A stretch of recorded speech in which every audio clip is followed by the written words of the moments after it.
(2012년 9월) 인천국제공항 입국장이었습니다. 한 남자가 절뚝거리며 게이트를 통과했습니다. 왼쪽 발목에는 두툼한 깁스, 6년 만에 밟은 고향 땅이었습니다. 그 남자를 형사 2명이 기둥 뒤에서 기다리고 있었습니다. 9년 전 경기도 동두천시의 작은 사찰 앞마당, 주차된 차량 운전석에서 36살의 한 여자가 목이 졸린 채 발견되었습니다. 죽은 여자의 남편은 살생하지 말라라고 가르치던 스님이었습니다. 그리고 그 스님은 대한민국 대법원으로부터 무죄를 선고받은 사람이었습니다. 그런데 왜 무죄를 받은 남자를 9년이 지난 공항에서 다시 체포한 것일까요? 지금부터 그날의 충격적인 이야기를 전해드리겠습니다. 이야기를 시작하기 전에 구독과 좋아요 부탁드리겠습니다. 그럼 어메이징 미스터리 지금 바로 시작합니다. 2012년 9월 3일 오후 인천국제공항 입국 심사대였습니다. 긴 복도를 따라 승객들이 줄지어 걸어오고 있었습니다. 면세품 봉투를 든 관광객, 서류 가방을 끌고 오는 출장객, 캐리어 바퀴가 대리석 바닥을 구르는 소리, 형광등 불빛 아래 에어컨의 차가운 바람이 입국장 전체를 식히고 있었습니다. 면세점에서 새어나오는 향수 냄새가 공기 속에 옅게 배어 있었습니다. 그 사이로 한 남자가 절뚝거리며 걸어오고 있었습니다. 50살쯤 되어 보이는 남자였습니다. 햇볕에 검게 글린 피부, 깊게 팬 주름. 왼쪽 발목에는 두툼한 깁스가 감겨 있었고 오른발에 체중을 싣느라 한 걸음 한 걸음이 기우뚱거렸습니다. 낡은 여행 가방 하나. 손등에는 열대 나라의 햇볕이 남긴 글림 자국. 그는 심사대 앞에 섰습니다. 심사관이 여권을 받아들고 바코드 스캐너에 댔습니다. 익숙한 전자음. 그런데 그 다음에 들려야 할 짧은 신호음이 들리지 않았습니다. 대신 모니터 화면 위로 붉은색 경고창이 떠올랐습니다. 심사관의 눈동자가 잠깐 멈췄습니다. 화면을 한 번 더 확인하는 손짓. 그리고 옆자리 동료 쪽으로 고개가 살짝 돌아갔습니다. 짧은 눈짓이 오갔습니다. 남자는 아무것도 눈치채지 못한 표정이었습니다. 그저 심사관이 왜 이렇게 오래 화면을 들여다보는지 의아하다는 듯 깁스를 한 발목을 한번 툭 흔들어 보일 뿐이었습니다. 그때 입국장 한쪽 벽에서 기둥 뒤에 서 있던 두 남자가 걸어 나왔습니다. 둘 다 정장 차림이었습니다. 한 명은 서류철을 들고 있었고 한 명은 오른손을 허리춤 쪽으로 가져가고 있었습니다. 두 사람이 절뚝거리는 남자를 향해 곧장 다가왔습니다. 박아무 계시죠? 남자는 고개를 돌렸습니다. 서울경찰청 장기미제 전담팀입니다. 같이 좀 가시죠. 남자의 얼굴이 굳었습니다. 입이 살짝 벌어졌지만 아무 소리도 나오지 않았습니다. 그는 아무 말도 하지 못했습니다. 6년 만에 밟은 고향 땅이었습니다. 부러진 발목 때문에 돌아온 것이었습니다.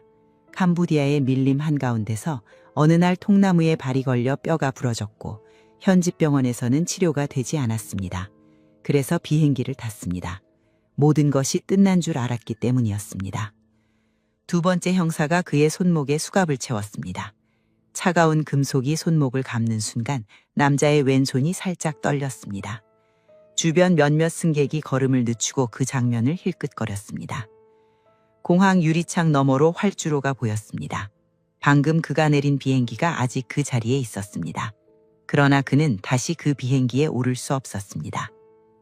전담팀 반장이 남자의 팔을 잡았습니다. 반장은 이 남자가 한국으로 돌아오기만을 4개월째 기다리고 있었습니다.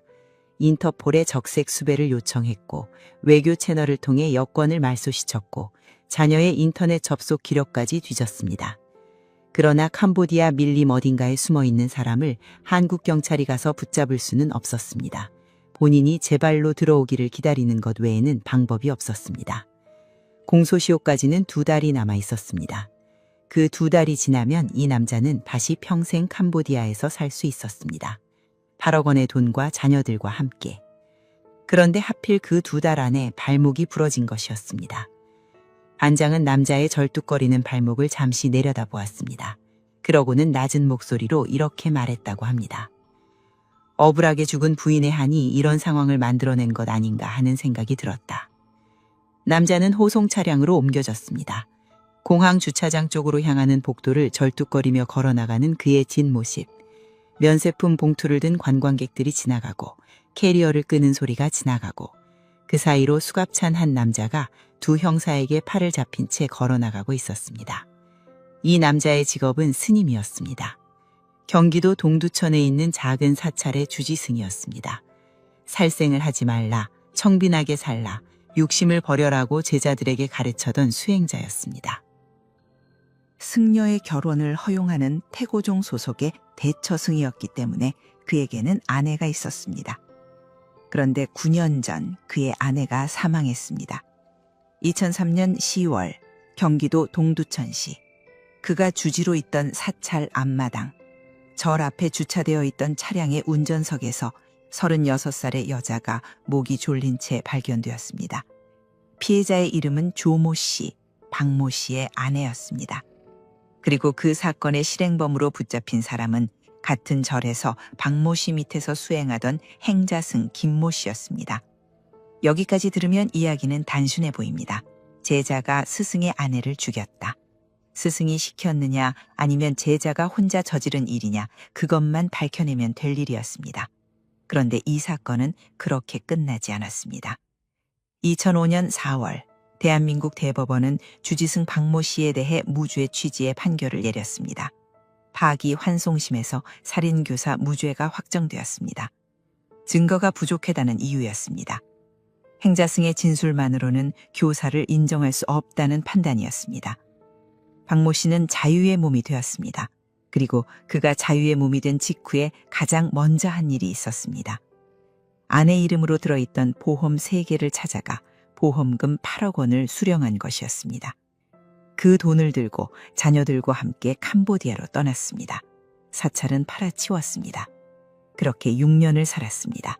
밀림 한가운데서, 아무도 그를 찾지 않는 곳에서. 대한민국 법정은 그를 무죄라고 판단했습니다.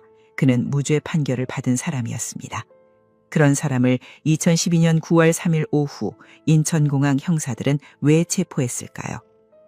한번 무죄가 확정된 사건은 새로운 증거가 나오더라도 다시 재판할 수 없다는 것이 대한민국의 법입니다. 일사부재리 원칙이라고 부릅니다.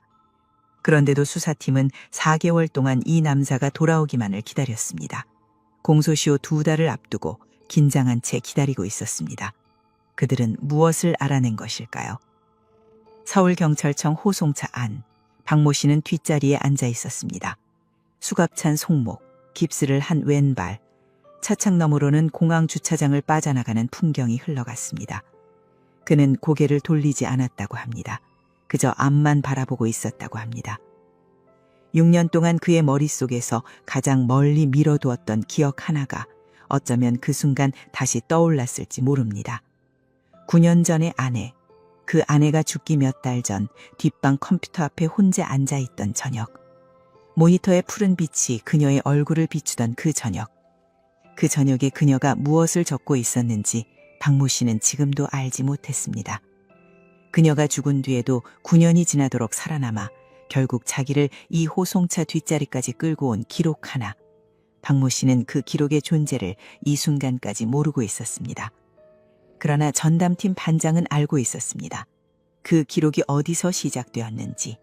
이야기는 9년을 거슬러 올라갑니다. 경기도 동두천의 작은 사찰, 새벽마다 목탁이 울리던 그 법당, 그리고 그 법당 바깥의 뒷방에서 밤마다 남편의 비밀을 한 글자씩 적어내려가던 한 여자의 모습으로. 2003년 초 경기도 동두천의 어느 산자락이었습니다. 낮은 기와지붕에 작은 사찰 하나가 산허리에 앉아 있었습니다. 마당은 좁았습니다. 마당 한쪽에는 오래된 감나무 한 그루, 다른 쪽에는 장독대 몇 개. 법당문은 늘 반쯤 열려 있었고 그 문틈으로 향연기가 실처럼 흘러나왔습니다. 새벽 4시. 산 아래 마을은 아직 어둠에 잠겨 있었지만 사찰의 법당에는 이미 불이 켜져 있었습니다. 부처상 앞에 한 남자가 앉아 목탁을 두드리고 있었습니다. 똑, 똑, 똑, 똑. 일정한 간격으로 나무와 나무가 부딪히는 소리, 그 소리에 맞춰 낮고 단정한 독경이 이어졌습니다. 주지승 박모 씨였습니다. 그의 뒷모습은 고닫습니다. 회색 승복자락이 바닥에 정갈하게 펼쳐져 있었고 목덜미는 면도랄로 민 듯 깔끔했습니다. 법당 바깥에서는 행자승 김모 씨가 두 손을 모은 채 서 있었습니다. 스승의 새벽 예불이 끝나기를 기다리는 자세였습니다. 그는 49살이었습니다. 늦은 나이에 출가하여 이 스승을 만났고 그 순간부터 박모 씨를 부처와 같은 존재로 섬겼습니다. 피해자의 동생은 훗날 이렇게 말했습니다. 행자승 김 씨가 박 씨를 마치 신처럼 떠받들었으며 박 씨가 무엇을 시키든 죽는 신용까지 할 정도로 맹목적으로 따랐다고 전했습니다. 김모 씨는 박모 씨가 법당에서 걸어 나오면 고개를 숙였습니다. 박모 씨가 물 한 잔 떠와라 하면 물을 떠왔습니다. 박모 씨가 마당 쓸어라 하면 빗자루를 들었습니다. 그는 원래 그런 사람이었습니다. 주변 사람들이 그를 두고 이렇게 말했습니다. 인근 주민들도 김 씨를 법 없이도 살만한 사람, 어딘가 맹한 사람이라고 기억했습니다. 그리고 박 씨가 그런 김 씨에게 계속 무언가를 주입시킨 것이 아니겠느냐는 말도 남겼습니다. 법 없이도 살 사람, 맹한 사람, 주입을 받은 사람, 이 세 단어가 훗날 어떤 결과로 이어지는지 이 새벽에는 아무도 몰랐습니다. 법당에서 독경 소리가 멎었습니다. 박모 씨가 목탁을 내려놓고 일어섰습니다. 그는 법당 문을 열고 천천히 걸어 나왔습니다. 입가에 옅은 미소가 걸려 있었습니다. 마당을 가로질러 요사채 쪽으로 가는 그의 손에는 낡은 가죽 다이어리 한 권이 들려 있었습니다. 그 다이어리에는 여자들의 이름과 전화번호가 적혀 있었습니다. 박모 씨는 대처승이었습니다. 태고종 소속 대처승이라는 말은 결혼이 허용된다는 뜻입니다. 그에게는 법적인 아내가 있었습니다. 36살의 조모 씨, 그리고 그 아내 외에도 여러 명의 여신도와 관계를 맺고 있었습니다. 그 중에서도 특히 깊은 관계를 맺은 여자 한 명이 있었습니다. 내연녀 김모 씨였습니다. 법당에서 살생을 하지 말라고 가르치던 입이 법당 문을 나서는 순간 전혀 다른 사람의 입이 되었습니다. 사찰에 한참 떨어진 곳, 사찰 뒷방이었습니다. 그 방에는 피해자 조모 씨가 살고 있었습니다. 36살. 늦은 나이에 배움에 대한 열망이 생겨 서울 강서구의 한 고등학교에 늦깎이로 입학한 여자였습니다. 낮에는 사찰 살림을 돌보고 틈이 나면 교과서를 펼쳤습니다. 그녀는 글을 배우고 싶어 했습니다. 세상을 알고 싶어 했습니다. 그러나 최근 몇 달 사이 그녀의 교과서 옆에는 다른 종이 한 장이 놓이기 시작했습니다. 메모지였습니다. 그 메모지에는 여자들의 이름과 전화번호가 적히고 있었습니다. 남편의 것이었습니다. 남편의 주머니에서 떨어진 영수증, 남편이 받은 전화의 발신번호, 남편이 사찰 밖으로 나갔다 돌아오는 날마다 그녀의 의심은 조금씩 늘어났습니다. 그날 밤 조모 씨는 컴퓨터 앞에 앉았습니다. 뒷방의 모니터에서 나오는 푸른 빛이 그녀의 얼굴을 비추고 있었습니다. 그녀는 인터넷 포털 사이트에 접속했습니다. 자기 계정의 주소록 확인을 열었습니다. 그리고 메모지에 적어두었던 번호들을 한 줄씩 입력하기 시작했습니다. 타닥 타닥 타닥 키보드 소리만 방안을 채웠습니다. 그녀는 이름 칸에 여자의 이름을 적었습니다. 전화번호 칸에 017로 시작하는 번호를 한 자리씩 눌렀습니다. 그중 한 줄에 적힌 번호가 9년 뒤 이 사건을 뒤집는 결정적 단서가 될 줄은 그녀는 몰랐습니다. 이 번호를 기억해 두시기 바랍니다. 017로 시작하는 휴대전화 번호 하나. 이 번호는 지금 피해자 조모 씨의 인터넷 주소록에 적히고 있습니다. 그리고 이 번호의 주인은 바로 이 시각 사찰 밖에서 기다리고 있는 내연녀 김모 씨였습니다. 조모 씨는 알고 있었을까요? 자신이 지금 적고 있는 이 번호가 남편의 여자의 번호라는 것까지는 알고 있었을 것입니다. 그러나 그 번호가 곧 자기 이름으로 된 보험 청약서의 연락처 칸에 똑같이 적히게 될 줄은 몰랐을 것입니다. 컴퓨터 화면에서 눈을 떼고 조모 씨는 창문 쪽을 바라보았습니다. 창밖은 어두웠습니다. 산자락에서 불어오는 바람이 창틀을 흔들었습니다. 사찰의 개 한 마리가 멀리서 짖었습니다. 같은 시각 사찰 밖에 한 승용차 안. 박모 씨와 내연녀 김모 씨가 마주 앉아 있었습니다.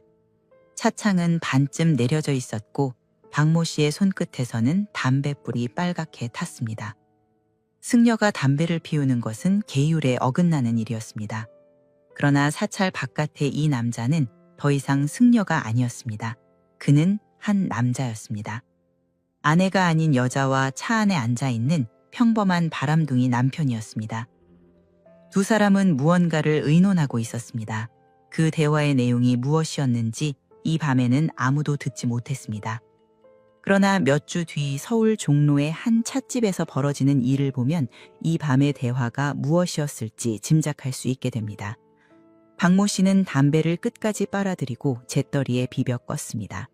그러고는 차에서 내려 사찰 쪽으로 걸어갔습니다. 뒷모습이 어둠 속으로 사라졌습니다. 사찰 마당에 들어선 박모 씨는 잠시 걸음을 멈추었습니다. 법당 쪽을 바라보았습니다. 새벽에 자신이 목탁을 치던 그 자리, 살생을 하지 말라고 독경하던 그 자리, 그 법당의 지붕 위로 별이 몇 개 떠 있었습니다. 그는 다시 걸음을 옮겼습니다. 요사채 쪽, 아내가 있는 방이 아닌 다른 방으로. 며칠 뒤 박모 씨는 내연녀 김모 씨를 서울로 불러냅니다. 만날 장소는 이미 정해져 있었습니다. 서울 종로구, 조계사에서 얼마 떨어지지 않은 골목 안의 작은 찻집이었습니다. 그곳에서 두 사람은 한 사람을 더 만나기로 약속이 되어 있었습니다. 그 사람의 직업은 보험 설계사였습니다. 내연녀 김모 씨에게 박모 씨가 요구한 것은 간단했습니다. 네가 내 아내인 척 해줘. 그리고 보험에 가입해줘. 2003년 어느 날 서울 종로구 조계사 앞이었습니다. 조계사 돌담 너머로 낮은 독경 소리가 흘러나오고 있었습니다. 한국 불교의 중심지. 돌담 아래로 이른 봄의 찬 공기가 흘렀고 담장 안쪽 일주문에서는 합장을 한 신도들이 드나들고 있었습니다. 거리에서는 택시가 경적을 울렸고 근처 한식당의 간판이 점심 영업을 알리고 있었습니다. 그 조계사 담장에서 채 100걸음도 떨어지지 않은 골목 안 작은 찻집 하나가 있었습니다. 나무로 된 간판, 원목 테이블 몇 개, 창가에 놓인 화분들. 문을 밀고 들어가면 보리차와 오래된 목재가 섞인 냄새가 코 속으로 들어왔습니다. 낮은 클래식 음악이 천천히 흘렀습니다. 창가 자리에 세 사람이 앉아 있었습니다. 한 남자와 한 여자, 그리고 그들 앞에는 서류 가방을 펼쳐놓은 또 한 명의 남자가 있었습니다. 서류 가방의 주인은 보험 설계사였습니다. 남자 손님은 머리를 짧게 자른 중년이었습니다. 회색 점퍼에 짙은 색 바지. 겉보기에는 어디서든 볼 수 있는 보통의 남자였습니다. 여자 손님은 그 남자 옆에 앉아 있었습니다. 단정한 외투 차림에 어깨까지 내려오는 머리, 조용한 얼굴. 설계사는 서류를 펼치며 남자에게 고개를 숙였습니다. 남자는 차분하게 자신을 소개했습니다. 직업은 스님이라고 했습니다. 태고종 소속 대처승이라고 했습니다. 그리고 옆자리에 여자 쪽을 고개를 돌리며 이렇게 말했습니다. 제 아내입니다. 여자는 살짝 고개를 숙였습니다. 설계사는 고개를 끄덕였습니다. 그리고 눈앞의 여자를 다시 한번 쳐다보았습니다. 평범한 중년 여성이었습니다. 확양기는 옅었고 말수는 적었습니다. 직업적으로 수많은 부부를 만나온 설계사의 눈에도 이 부부의 모습은 특별히 의심을 살 만한 것이 없었습니다. 그러나 그 여자는 피해자 조모 씨가 아니었습니다. 남자 옆에 앉은 여자는 내연녀 김모 씨였습니다. 조모 씨는 지금 이 시각 경기도 동두천의 사찰에서 아무것도 모른 채 살림을 하고 있었습니다. 남편이 서울 조계사 근처 찻집에서 다른 여자를 자기 아내라고 소개하고 있는 줄은 꿈에도 몰라고 있었습니다. 설계사는 서류 위에 펜을 내려놓았습니다. 그는 종신보험 상품을 설명하기 시작했습니다. 이 상품은 피보험자가 사망했을 때 보험금이 지급되는 상품입니다. 기본 보험금은 얼마이고 특약을 어떻게 구성하느냐에 따라 받을 수 있는 돈이 달라집니다. 그때 박모 씨가 끼어들었습니다.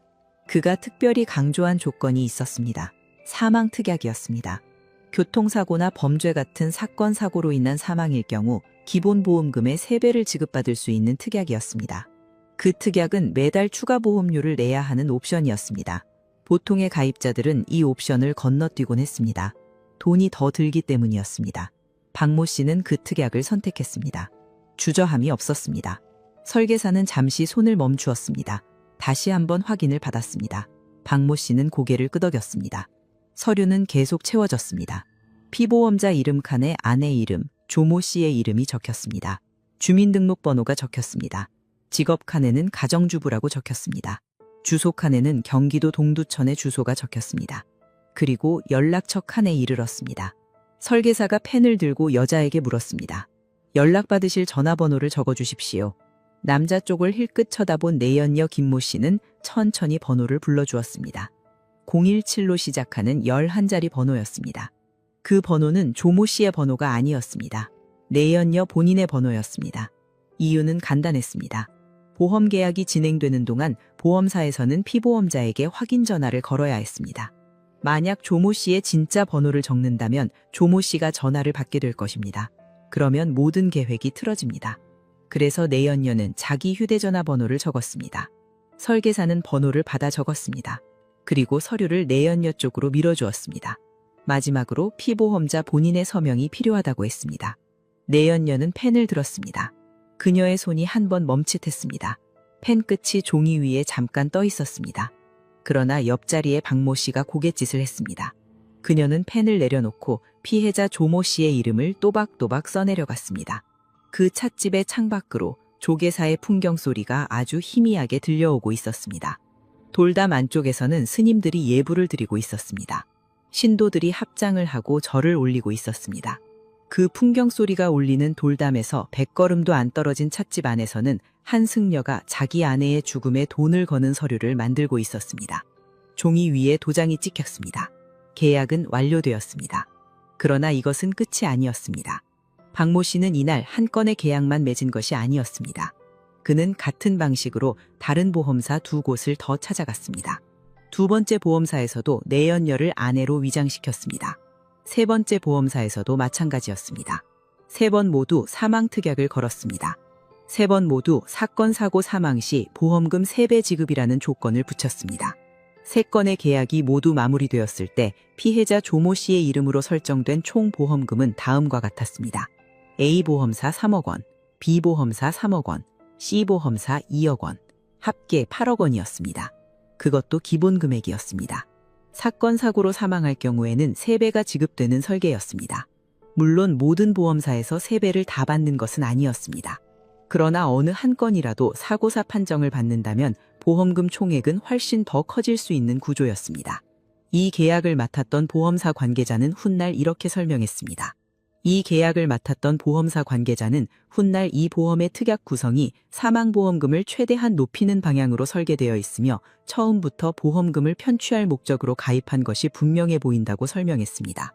그날 찻집을 나서는 박모 씨와 내연녀의 뒷모습은 평범했습니다. 두 사람은 종로 큰 길 쪽으로 걸었습니다. 박모 씨는 휴대전화를 꺼내 어딘가로 전화를 걸었습니다. 내연녀는 가방 속에 접어넣은 계약서 사본을 한 번 쓰다듬었습니다. 종로거리의 시끄러운 찻소리가 두 사람을 지나쳐갔습니다. 서류는 완성되었습니다. 이제 남은 것은 단 하나였습니다. 보험금을 받을 사건을 만드는 일이었습니다. 그 사건은 이 계약이 체결된 지 약 6개월 뒤에 일어나게 됩니다. 장소는 경기도 동두천, 박모 씨가 주지로 있는 그 작은 사찰의 앞마당. 도구는 노끈 한 가닥. 그리고 그 일을 실행하는 사람은 박모 씨 본인이 아니었습니다. 법 없이도 살 사람이라는 소리를 듣던 바로 그 행자승이었습니다. 2003년 여름, 사찰 뒷산자락이었습니다. 여름 한낮의 햇빛이 감나무 이파리 사이로 부서지고 있었습니다. 마당 한쪽에 행자승 김모 씨가 쪼그려 앉아 있었습니다. 그의 앞에는 작은 스테인리스 대야가 놓여 있었고 그 안에는 회색 승복 한 벌이 물에 잠겨 있었습니다. 스승의 승복이었습니다.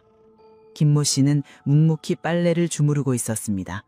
비누 거품이 그의 투박한 손등을 덮었습니다. 그 손은 본래 절 밖의 공사판에서 벽돌을 나르던 손이었습니다.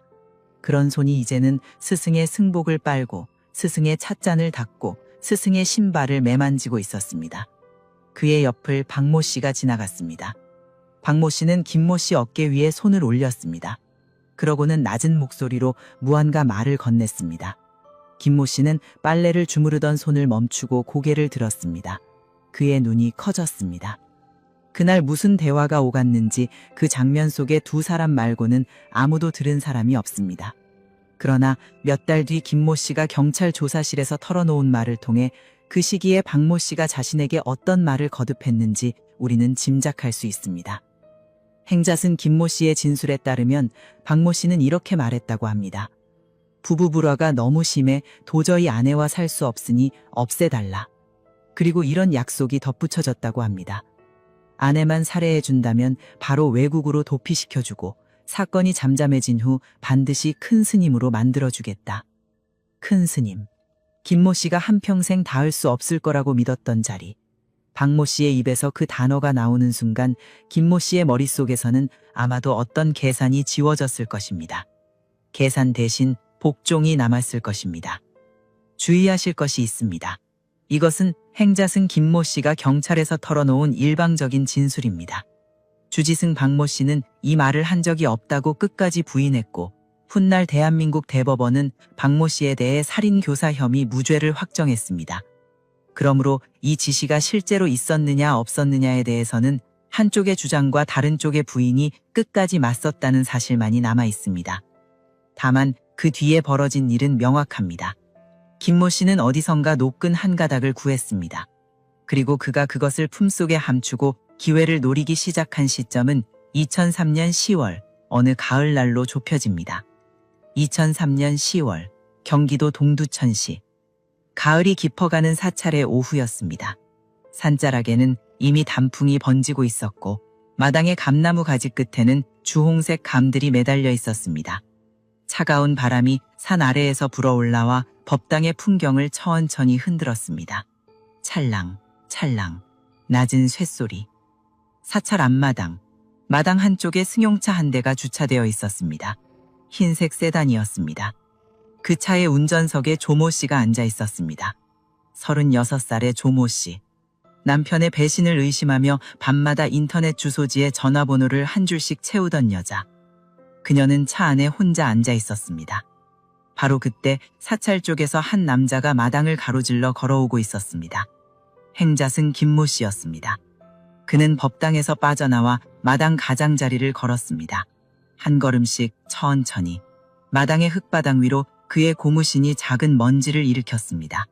승복 안쪽으로 그의 오른손이 들어가 있었습니다. 그 오른손이 움켜쥐고 있는 것은 거친 섬유질의 노끈 한 가닥이었습니다. 그는 차의 뒷문 쪽으로 다가갔습니다. 조모 씨는 그를 보고도 경계하지 않았습니다. 같은 사찰의 식구였기 때문입니다. 남편이 가장 신뢰하던 제자였고 매일 새벽 법당에서 마주치던 얼굴이었기 때문입니다. 그녀는 운전석에 앉은 채 창을 열어주었거나 혹은 문을 열어주었을 것입니다. 그 뒤에 정확한 동선은 수사기록상 확정되어 있지 않습니다. 그러나 확실한 사실은 다음 순간 행자승 김모 씨가 피해자 조모 씨의 목에 노끈을 감았다는 것입니다. 그리고 조모 씨는 그 자리에서 숨졌습니다. 차 안은 정적에 잠겼습니다. 바깥에서는 여전히 풍경이 찰랑거리고 있었습니다. 산자락에서 바람이 한 번 더 내려왔습니다. 감나무 이파리 몇 개가 흔들렸습니다. 마당에는 다른 인기척이 없었습니다. 새벽에 법당에서 살생을 하지 말라고 독경하던 바로 그 사찰의 앞마당이었습니다. 그 독경을 가장 가까이서 들었던 제자의 손에 의해 한 사람이 목숨을 잃은 것입니다. 김모 씨는 차문을 닫고 돌아섰습니다. 그러나 그가 멀리 가기도 전에 이 사건은 세상에 드러났습니다. 범행이 발견된 정확한 경위는 공개되지 않았습니다. 확실한 것은 살해 사실이 드러나는 데에 오래 걸리지 않았다는 것입니다. 그리고 경찰이 도착했을 때 행자승 김모 씨는 거의 곧바로 검거되었습니다. 이 사건의 초기 수사는 어렵지 않았습니다.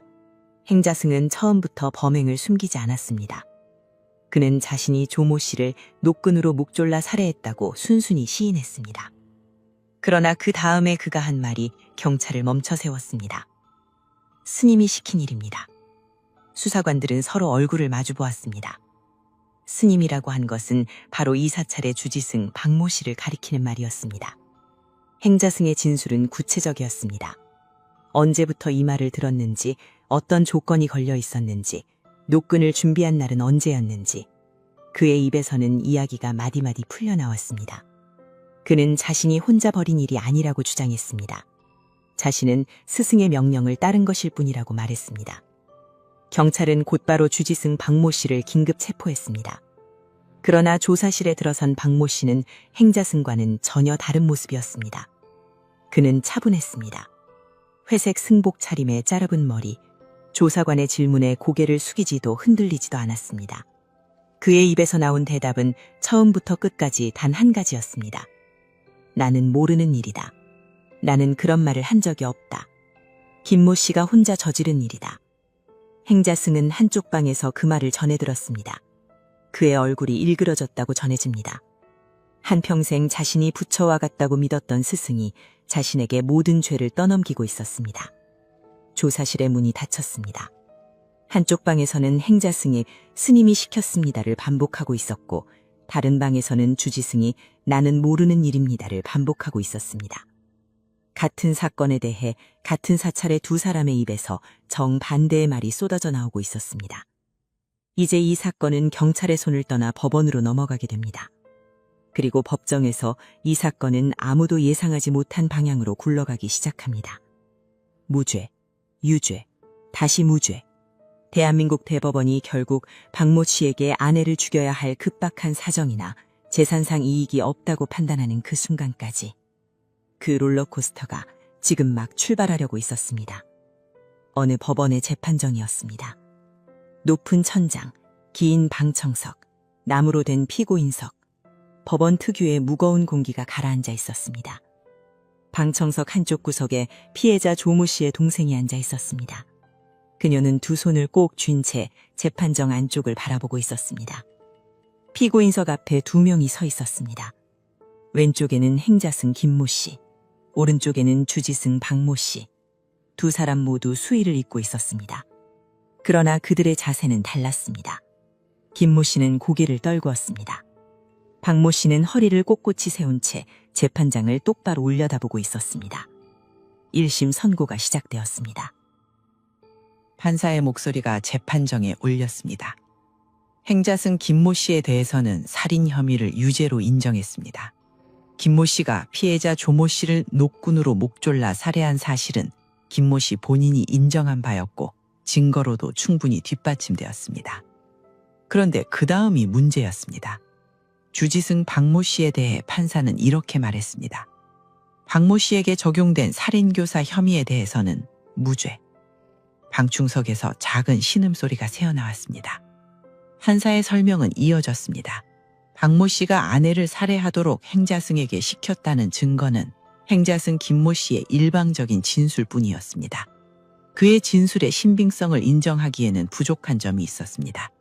게다가 박모 씨가 자기 아내를 살해하도록 지시할 만큼 급박한 동기가 있었는가?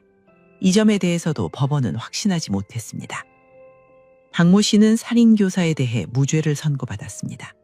박모 씨 얼굴에는 아무런 변화도 없었습니다. 그는 옅은 미소조차 짓지 않았습니다. 그저 판사를 향해 가볍게 고개를 숙였을 뿐이었습니다.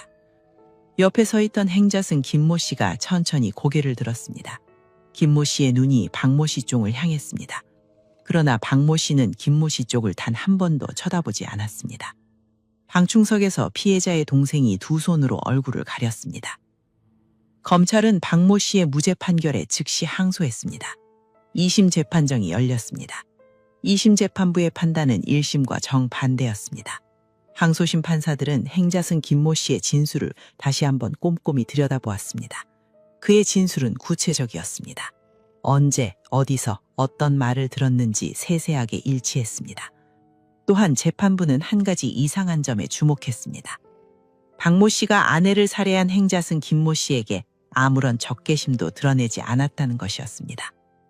자기 아내를 죽인 사람을 눈앞에서 마주하는 남편, 보통의 남편이라면 그 사람의 멱살이라도 잡으려 했을 것입니다. 이 사람이 왜 내 아내를 죽였느냐고 소리라도 질렀을 것입니다. 그러나 박모 씨는 그러지 않았습니다. 그는 김모 씨를 마치 모르는 사람처럼 대했습니다. 아니, 오히려 그보다 덜했습니다. 이 이상한 태도가 2심 재판부의 마음을 움직였습니다. 2심 재판부는 박모 씨와 김모 씨 두 사람 모두에게 각징역 15년을 선고했습니다. 박모 씨가 아내를 살해하도록 행자승에게 교사한 사실을 인정한 판결이었습니다. 박모 씨 얼굴이 처음으로 굳었습니다. 15년. 지금 15년을 살고 나오면 환갑이 가까워집니다. 사실상 남은 인생의 대부분을 감옥에서 보내야 한다는 뜻이었습니다. 그는 그날 법정을 나서며 한 번도 뒤를 돌아보지 않았다고 전해집니다. 피해자의 동생은 방충석에서 소리 죽여 울었습니다. 뒤늦게 내려진 정의였지만 그래도 정의는 정의였습니다. 그러나 이 이야기는 여기서 끝나지 않았습니다. 박모 씨는 대법원에 상고했습니다. 그리고 상고를 준비하는 과정에서 그는 국내 대형 로펌을 자신의 변호인으로 선임했습니다. 작은 시골 사찰의 주지승에게는 어울리지 않는 선택이었습니다. 작은 시골 사찰의 주지승이 어떻게 그런 로펌을 선임할 수 있었는지, 그 질문은 훗날 이 사건의 재수사 과정에서 결정적인 단서 중 하나가 됩니다. 그러나 그 시점에서는 아무도 그 점을 깊이 파고들지 않았습니다. 2005년 초 대법원은 2심 판결을 파기했습니다. 파기 환송, 즉 2심으로 돌려보내 다시 재판하라는 결정이었습니다. 대법원의 판단은 이러했습니다. 첫째, 이 사건의 직접 증거는 행자승 김모 씨의 진술뿐이다. 그런데 그 진술만으로는 주지승 박모 씨가 교사했다고 단정하기 어렵다. 신빙성이 부족하다. 둘째, 박모 씨가 아내를 당장 살해해야 할 급박한 사정이 없다. 또한 아내가 사망함으로써 박모 씨가 얻게 될 재산상 이익도 확인되지 않는다. 이 두 번째 이유를 다시 한번 짚어주시기 바랍니다. 재산상 이익 없다. 즉 아내가 죽어도 박모 씨가 금전적으로 얻을 것이 없다. 그러므로 박모 씨가 아내 살해를 지시할 동기가 부족하다. 이것이 대한민국 대법원의 판단이었습니다. 그런데 이 판단은 경정적으로 한 가지 사실을 모르는 상태에서 내려진 것이었습니다. 피해자 조모 씨의 이름으로 세계 보험사에 총 8억 원의 사망보험금이 걸려있다는 사실이었습니다. 사망특약을 걸어 사건 사고 사망 시 3배로 지급되도록 설계된 보험이었습니다. 가입한 지 반년도 되지 않은 시점에 피보험자 본인이 실제로 사건을 당해 사망한 보험이었습니다. 그런데 이 보험의 존재를 수사기관도 검찰도 법원과 알지 못하고 있었습니다. 왜였을까요? 당시 수사의 초점은 오로지 살해 실행 과정에 맞춰져 있었습니다. 행자승이 노끈을 어떻게 준비했느냐, 범행은 어떻게 이루어졌느냐, 주지승이 시켰느냐 시키지 않았느냐. 이 질문들에 묻혀 피해자 조모 씨의 이름으로 어떤 보험이 걸려 있었는지 아무도 확인하지 않았습니다. 만약 이때 누군가 은행 서류 대신 보험사 서류를 들여다보았다면, 만약 이때 조모 씨 이름으로 가입된 보험 3건의 존재가 드러났다면 대법원의 판단은 아마도 달라졌을 것입니다. 재산상 이익이 없다는 그 문장은 재산상 이익이 8억 원이라는 문장으로 뒤집혔을 것입니다. 그러나 역사에 만약은 없습니다. 대법원은 재산상 이익이 없다는 전제 아래 파기환송 결정을 내렸습니다. 그리고 2005년 4월 파기환송심에서 박모 씨는 살인교사에 대해 무죄를 확정받았습니다. 법원 정문으로 박모 씨가 걸어 나오는 모습은 어느 매체의 카메라에도 잡히지 않았습니다. 세간의 관심을 받는 사건도 아니었습니다. 경기도 동두천의 작은 사찰에서 벌어진 사건. 행자승이 아내를 죽였고 주지승은 무죄를 받았다. 그것이 언론에 보도된 전부였습니다. 봄 햇살이 법원 복도의 긴 창문을 통해 들어오고 있었습니다. 그 햇살 속으로 박모 씨가 걸어 나갔습니다. 그의 뒤에서 피해자의 동생이 두 손에 얼굴을 묻고 있었습니다. 그녀는 한 기자의 마이크 앞에서 이렇게 말했습니다. 말로 못하죠. 억울하고 답답하고. 같은 법원 건물의 지하 주차장에서는 호송 차량이 한 대 출발하고 있었습니다. 그 차 안에는 행자승 김모 씨가 타고 있었습니다. 그는 징역 15년을 확정받았습니다. 홀로 모든 죄를 짊어진 채 이제 그는 교도소로 향하고 있었습니다. 차창 너머로 그의 얼굴이 스쳤습니다. 아무 표정이 없었습니다. 박모 씨가 법원 정문을 나서는 그 시각, 김모 씨의 호송 차량은 법원 지하를 빠져나가고 있었습니다. 같은 사건, 같은 절의 두 남자. 한 사람은 봄 햇살 아래로 걸어 나갔고 한 사람은 어두운 호송차 창살 뒤로 사라졌습니다. 그리고 봄햇살 아래로 걸어나간 남자가 가장 먼저 발걸음을 향한 곳이 있었습니다. 그곳은 사찰이 아니었습니다. 아내의 무덤도 아니었습니다. 세 군데의 보험사였습니다. 아내 이름으로 설정된 8억 원의 보험금을 청구하기 위해서였습니다. 2005년 서울 시내의 한 보험사 창구였습니다. 창구 앞 번호표 기계에서 한 장의 종이가 찍혀 나왔습니다. 그 번호표를 들고 한 남자가 소파에 앉았습니다. 박모 씨였습니다. 그는 이제 승복을 입고 있지 않았습니다. 짙은색 재킷에 무늬 없는 셔츠, 일반인의 차림이었습니다. 번호가 호명되었습니다. 그는 자리에서 일어나 창구 쪽으로 걸어갔습니다. 창구 직원이 고개를 들었습니다. 어떤 일로 오셨습니까? 박모 씨는 서류 봉투를 내밀었습니다. 그 안에 사망진단서, 장례 관련 서류, 그리고 보험 증권이 들어 있었습니다. 직원은 서류를 한 장씩 꺼내어 천천히 확인했습니다. 직원의 눈길이 사망진단서의 한 줄에 멈췄습니다. 사인 항목이었습니다.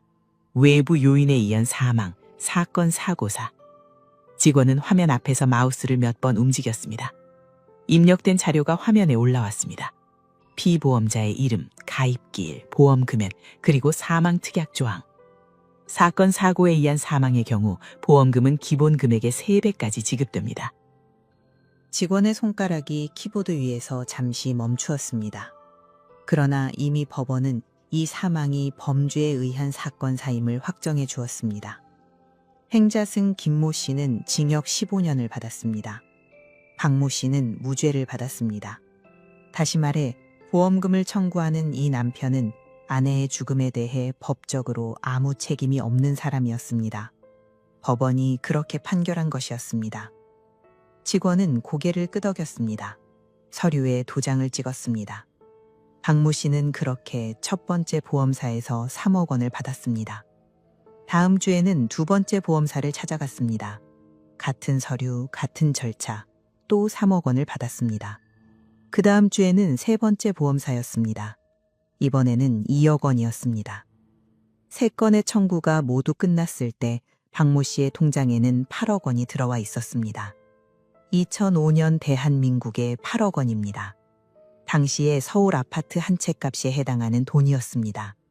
그 돈은 피해자 조모 씨의 이름으로 가입된 보험, 사망 특약이 걸린 보험에서 나왔습니다. 그리고 그 돈의 수령자는 법적 배우자인 박모 씨 본인이었습니다. 한 매체는 훗날 이 과정을 이렇게 설명합니다.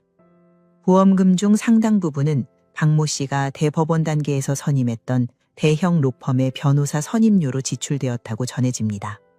그러나 그 구체적인 금액은 지금도 공개된 적이 없습니다. 확실한 것은 보험금 8억 원이 어딘가로 빠르게 흘러나가기 시작했다는 것입니다. 같은 해 겨울, 경기도 동두천의 사찰에는 변화가 시작되고 있었습니다. 법당 앞마당에는 이제 풍경 소리가 들리지 않았습니다. 박모 씨가 풍경을 내렸기 때문이었습니다. 요사체의 짐들이 하나둘씩 트럭에 실렸습니다. 낡은 이불, 밥솥, 부엌 살림, 법당의 탁자 몇 개. 수행자의 살림이라기에는 단출했지만 그 단출한 살림조차 사찰을 떠나고 있었습니다. 박모 씨는 사찰을 팔아치울 준비를 하고 있었습니다. 법당에는 부처상만 남아 있었습니다. 아무도 목탁을 두드리지 않는 법당, 향도 피우지 않는 법당. 부처상은 텅 빈 공강에 홀로 남아 있었습니다. 새벽마다 그 부처상 앞에서 살생을 하지 말라고 독경하던 그 승려는 이제 이 사찰을 매물로 내놓고 자녀들의 짐을 싸고 있었습니다. 사찰 매각이 완료된 것은 몇 달 후였습니다. 매각 대금이 얼마였는지는 공개되지 않았습니다. 해가 바뀌었습니다. 2006년 봄이었습니다. 2006년 3월 27일 오후 인천국제공항 출국장이었습니다. 출국 게이트 앞 박모 씨가 서 있었습니다. 그의 손에는 여권 3개가 들려 있었습니다. 자기 것 하나, 그리고 자녀 둘의 것. 그는 한 손으로는 여권을 쥐고 다른 한 손으로는 어린 자녀의 손을 잡고 있었습니다. 공항 안내방송이 흘러나왔습니다. 푸놈팽행 비행기의 탑승 안내였습니다. 캄보디아의 수도, 동남아시아의 열대 국가, 한국과는 범죄인 인도 조약이 체결되어 있지 않은 나라 중 하나였습니다. 박모 씨는 게이트를 통과했습니다. 그의 뒤를 자녀 둘이 따라 걸었습니다.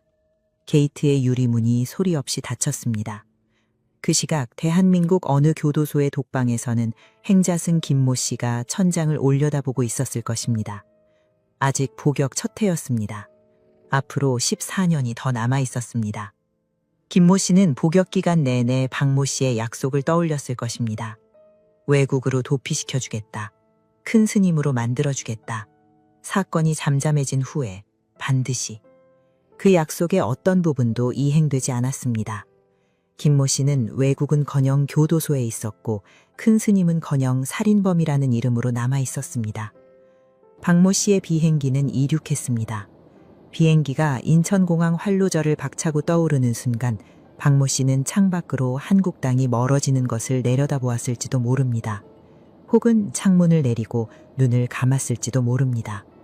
그의 모습이 어땠는지 우리는 알지 못하지만 확실한 것은 그는 비행기 안에서 아마 안도했을 것입니다. 법원은 그를 무죄라고 했고 보험사들은 그에게 8억 원을 지급했습니다.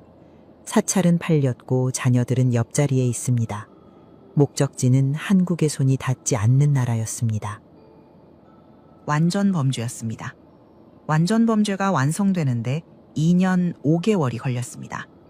2003년 10월 범행 실행, 2005년 4월 무죄 확정, 2005년 5월부터 7월까지 보험금 수령, 2006년 말 사찰 매각, 2006년 3월 해외 출국.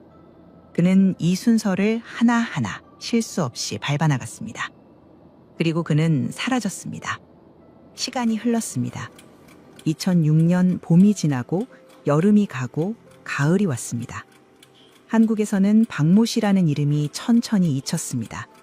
작은 사찰의 작은 사건, 사회를 뒤흔든 대사건도 아니었습니다. 매체들의 관심도 오래가지 못했습니다. 2007년, 2008년, 2009년 해가 바뀌었습니다. 동두천의 사찰에는 새 주인이 들어왔습니다. 법당의 부처상 앞에서는 새 주지승이 목탁을 두드렸습니다. 마당의 감나무에는 여전히 가을마다 감이 열렸고 산자락의 바람은 여전히 법당 풍경을 흔들었습니다. 2003년 10월 어느 가을날 마당 한쪽에 주차되어 있던 흰색 세단의 흔적은 이제 어디에도 남아있지 않았습니다. 경기도 어느 산 아래에 있는 피해자 조모 씨의 무덤에는 피해자의 동생이 해마다 찾아갔습니다. 그녀는 무덤 앞에 서서 언니에게 이런저런 이야기를 했습니다. 언니가 다니던 고등학교에서 그해 졸업식이 있었다는 이야기. 언니가 보고 싶어 하던 조카가 이만큼 컸다는 이야기. 그리고 언니를 죽인 사람이 무죄를 받고 외국으로 갔다는 이야기. 왜 언니가 죽어야 했는지 이해할 수 없었다. 피해자의 동생은 이 말을 10년 동안 반복했다고 전해집니다. 2010년이 지나고 2011년이 왔습니다. 어느 해 봄 김모 씨는 교도소에서 박모 씨가 자기에게 약속한 시간이 진작에 지났다는 것을 깨닫고 있었을 것입니다. 사건이 잠잠해진 후에 꺼내주겠다던 말. 그 말은 거짓이었습니다. 박모 씨는 이미 캄보디아에서 자유로운 남자가 되어 있었습니다. 그리고 2012년 1월이 되었습니다. 서울 시내의 한 보험사 사무실. 아침 햇살이 창가의 책상 위에 떨어지고 있었습니다. 그 책상 위에는 오래된 서류철이 쌓여 있었습니다.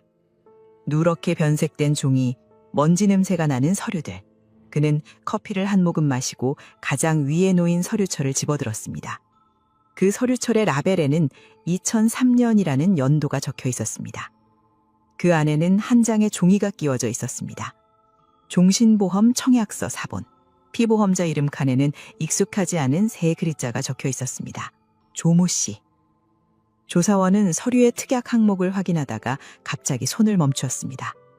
사건 사고 사망 시 보험금 3배 지급, 그 특약이 걸려 있었습니다. 그리고 그 아래에 작은 글씨로 이렇게 적혀 있었습니다. 가입일 2003년 3월, 피보험자 사망일 2003년 10월. 가입한 지 6달 만에 사망했습니다. 그것도 사건사였습니다.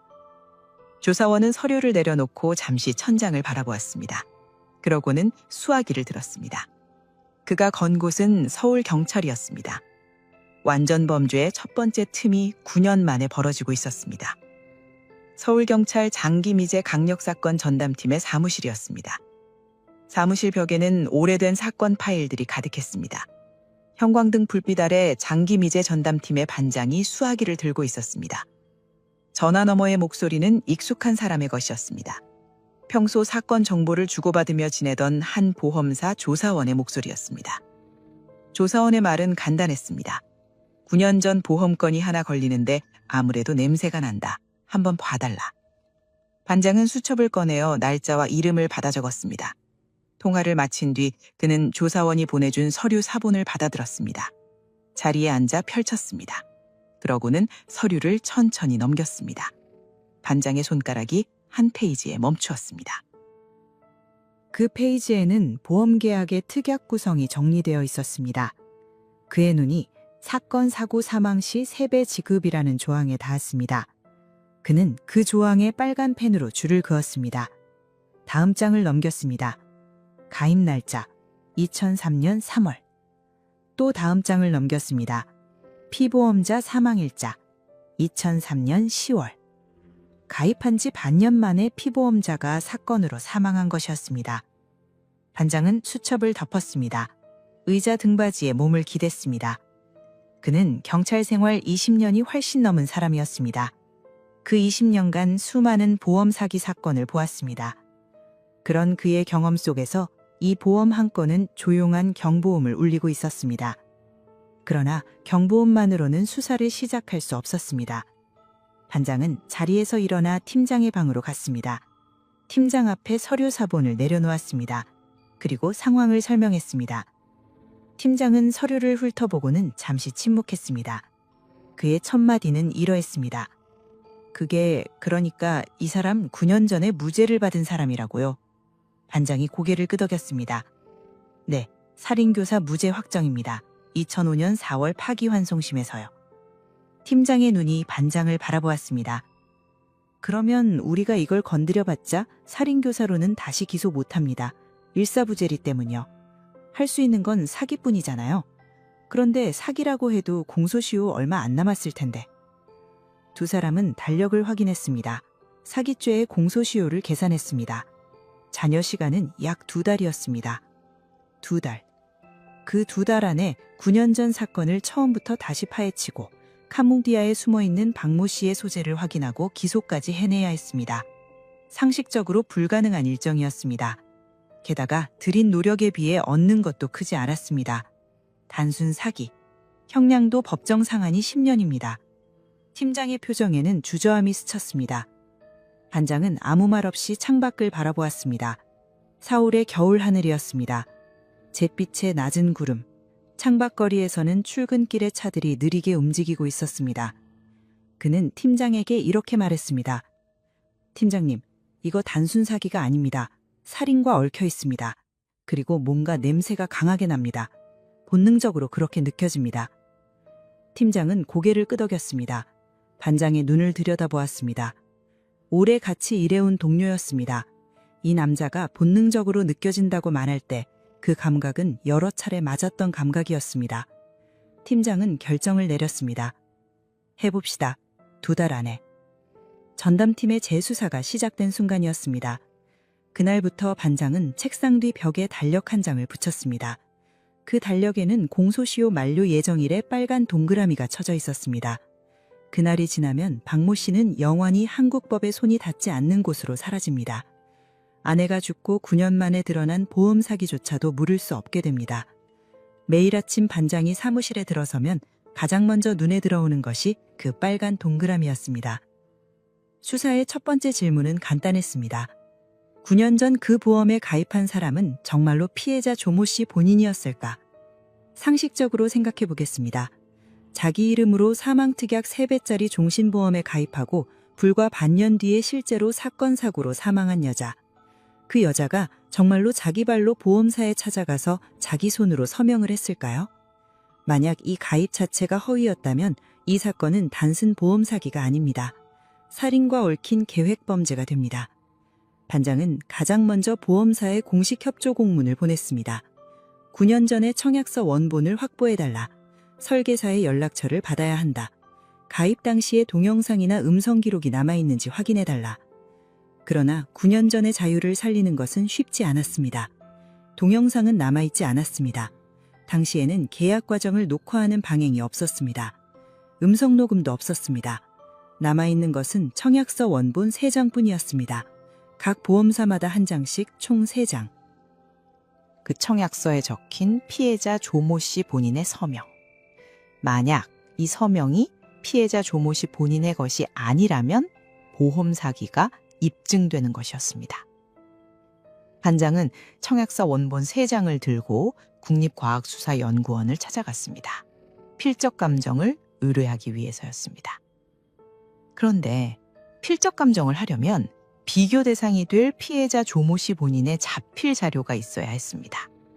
피해자가 평소에 쓴 글씨를 확보해야 청약서의 서명이 그 글씨와 같은지 다른지를 판별할 수 있었습니다.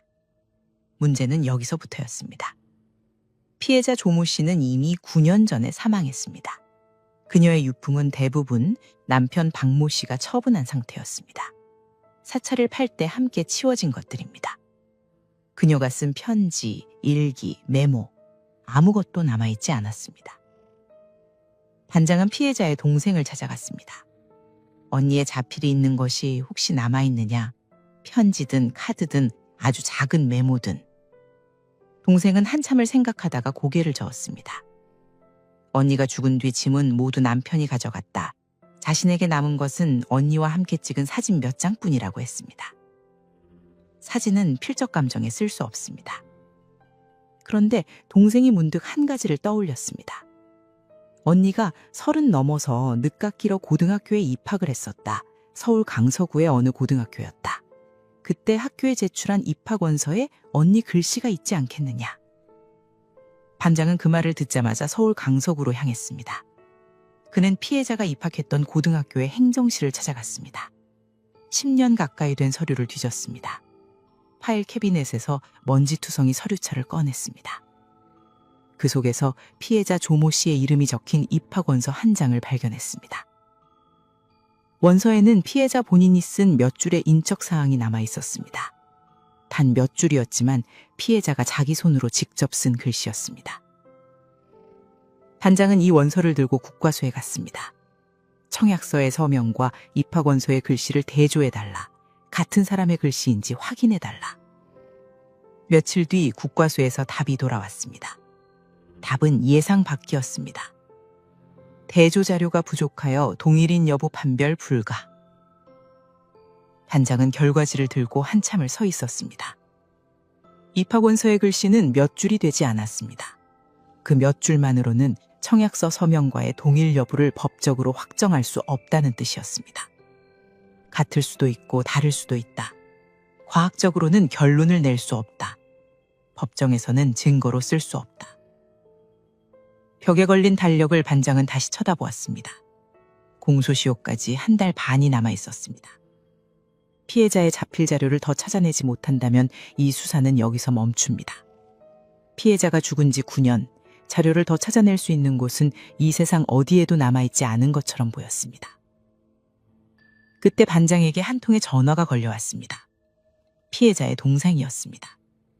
그녀는 망설이는 목소리로 이렇게 말했다고 전해집니다. 그런데 제가 요즘 문득 생각이 나는 게 있어서요. 언니가 죽기 몇 달 전에 컴퓨터 앞에 자주 앉아 있었어요. 그때 언니가 인터넷에 뭔가를 적고 있었거든요. 혹시 그게 아직 남아 있을까요? 반장은 수화기를 쥔 손에 숨이 들어갔습니다. 피해자가 생전에 인터넷에 남긴 기록, 그것이 아직 남아 있다면. 그날 오후 전담팀 사무실이었습니다. 반장 앞에 모니터가 켜져 있었습니다. 그 옆으로 전담팀의 다른 형사들이 의자를 끌고 와 모여 있었습니다. 피해자의 동생이 기억해낸 정보. 언니가 2003년에 자주 접속했던 포털 사이트의 이름과 그리고 언니가 쓰던 아이디. 아이디와 기본 정보를 바탕으로 해당 포털 측에 협조를 요청했습니다. 9년 전의 계정이 아직 살아있을 것인가?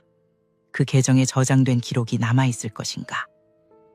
기다리는 동안 반장은 말없이 커피를 마시고 있었습니다. 창밖으로는 오후의 햇빛이 천천히 기울어가고 있었습니다. 이윽고 답신이 왔습니다. 계정은 살아 있었습니다. 그리고 그 계정의 개인 주소록 데이터도 남아 있었습니다. 반장이 마우스를 움직였습니다.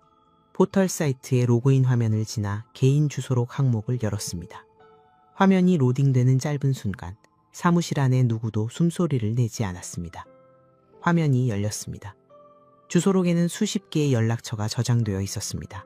가족, 친지, 이웃의 번호, 사찰 신도들의 번호, 그리고 그 목록의 아래쪽에 낯선 여자들의 이름과 번호들이 줄지어 있었습니다. 피해자 조모 씨가 9년 전 어두운 뒷방에서 타닥타닥 키보드를 두드리며 입력해 놓았던 그 번호들이었습니다. 반장은 그 번호들을 하나하나 읽어내려갔습니다. 모두 여자 이름이었습니다. 남편의 내연녀로 의심되는 여자들. 조모 씨가 생전에 남편의 뒤를 의심하며 적어둔 목록. 그녀가 죽기 전까지 확인하려 했던 진실의 증거들이었습니다. 그러다 반장의 눈이 한 번호에서 멈췄습니다. 017로 시작하는 전화번호. 그는 그 번호를 수첩에 받아 적었습니다. 그리고 자리에서 일어나 책상 위에 따로 펼쳐두었던 서류 한 묶음 쪽으로 걸어갔습니다. 그 서류 묶음은 9년 전의 보험청약서 사본이었습니다. 피보험자 조모 씨 이름으로 3개 보험사에 작성된 그 청약서들. 반장은 청약서의 연락처 칸을 확인했습니다. 피보험자 연락처 항목에 적혀있는 번호, 017로 시작하는 전화번호. 그 번호가 방금 수첩에 받아 적은 번호와 글자 하나까지 일치했습니다. 반장은 그 자리에 잠시 서 있었습니다. 9년 전에 조모 씨가 뒷방 컴퓨터에 적어둔 남편의 내연녀로 의심되는 여자의 번호가 같은 해에 조모 씨 본인의 이름으로 가입된 보험의 연락처 번호와 동일했다. 무슨 뜻이었을까요? 보험에 가입한 사람이 조모 씨 본인이 아니었다는 뜻입니다. 자기 이름으로 가입된 보험의 연락처 칸에 자기 번호가 아닌 남편의 내연녀의 번호가 적혀 있었다는 뜻입니다. 다시 말해 보험사 직원이 가입자님 계약 내용을 확인하겠습니다 라며 건 그 전화를 받은 사람은 조모 씨가 아니라 내연녀였다는 뜻입니다. 내연녀가 피해자의 이름으로 피해자의 서명을 대신 쓰고 피해자가 아닌 자기 번호를 연락처로 적어두고 보험 계약을 체결했다는 뜻이었습니다.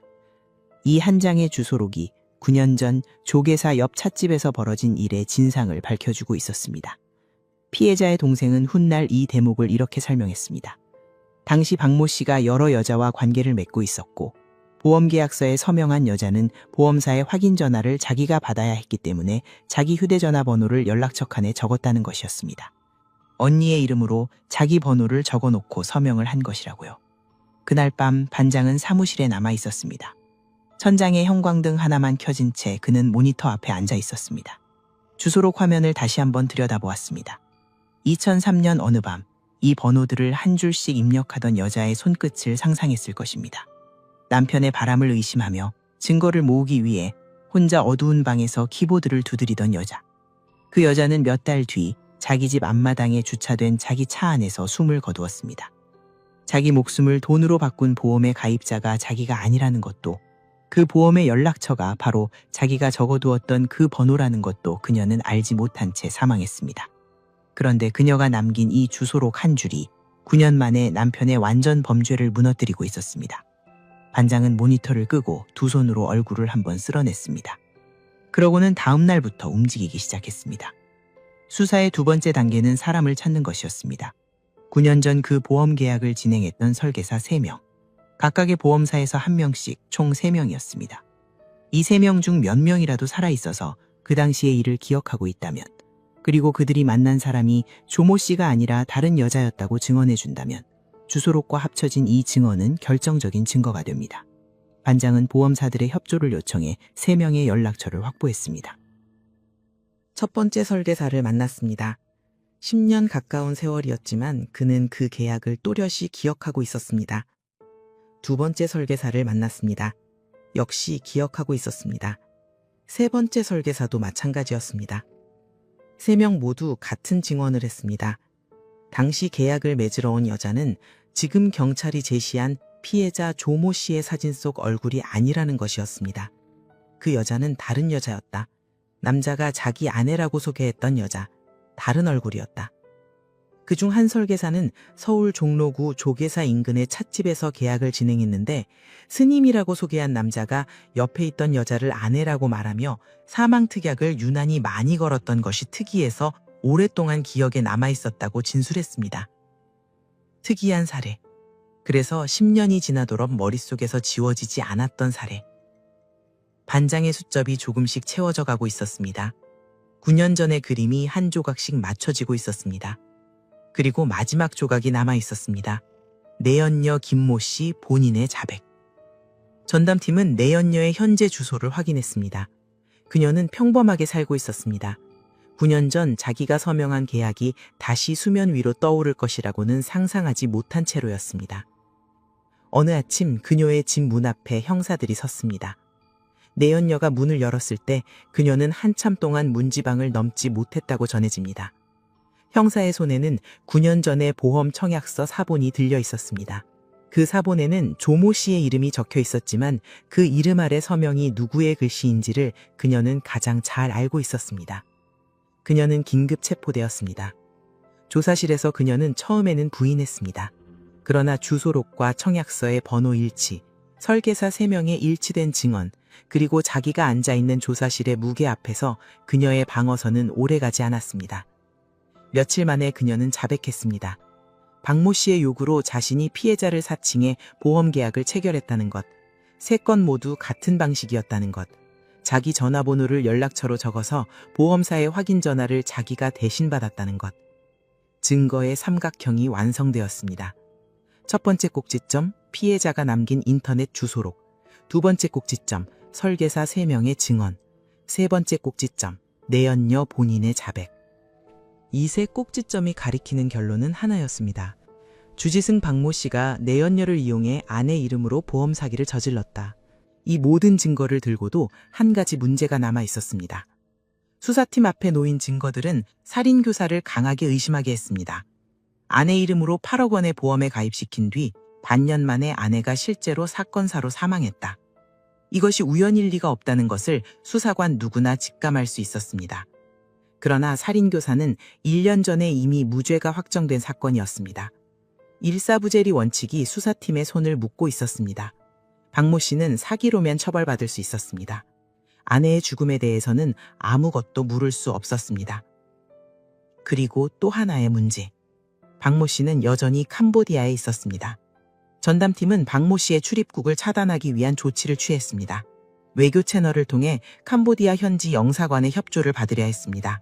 그러나 캄보디아의 밀림 어딘가에 숨어있는 사람을 잡으러 한국 경찰이 직접 들어갈 수는 없었습니다. 반장은 매일 아침 달력을 보았습니다. 공소시효 만료까지 한 달 채 남지 않았습니다. 그가 제 발로 들어오지 않는다면, 이 공소시효를 넘기고 나면 증거를 아무리 쌓아도 박모 씨를 법정에 세울 수 없습니다. 8억 원은 그의 것으로 굳어집니다. 캄보디아의 자유도 그의 것으로 남습니다. 반장은 빨간 동그라미가 쳐져 있는 달력을 한참 동안 바라보았습니다.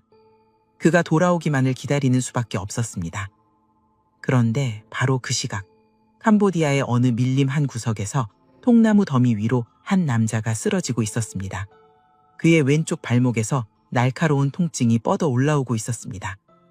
2012년 여름, 캄보디아의 어느 산간지대였습니다. 짙은 녹색의 열대 수목이 하늘을 가리고 있었습니다. 습한 공기, 젖은 흙냄새, 벌레 소리. 이름 모를 새 한 마리가 나무 꼭대기에서 길게 울고 있었습니다. 그 숲 한 구석에서 한 남자가 나무를 자르고 있었습니다. 50대 후반의 남자, 깡마른 체구에 햇볕에 그을린 피부, 셔츠 하나를 허리춤에 묶고 있었습니다. 등에는 땀이 흥건했습니다. 그의 이름은 여기에서는 누구도 박모 씨라고 부르지 않았습니다. 그는 이곳에서 다른 이름으로 다른 인생을 살고 있었습니다. 그의 옆에는 현지인 일꾼 몇 명이 함께 일하고 있었습니다. 잘라낸 통나무를 끌어내 길가에 쌓아 올리는 일이었습니다. 별 기술이 필요하지 않은 일이었습니다. 6년 전 한국에서 8억 원을 들고 들어온 남자가 6년이 지난 지금 왜 이런 일을 하고 있는지는 이 숲의 누구도 묻지 않았습니다. 그가 커다란 통나무 하나를 손으로 밀었습니다. 통나무가 굴렀습니다. 예상보다 빠른 속도였습니다. 그는 한 걸음 물러서려 했습니다. 그러나 바닥이 젖어 있었습니다. 미끄러운 이끼와 나뭇잎이 그의 발을 붙들었습니다. 통나무의 모서리가 그의 왼쪽 발목을 스쳤습니다.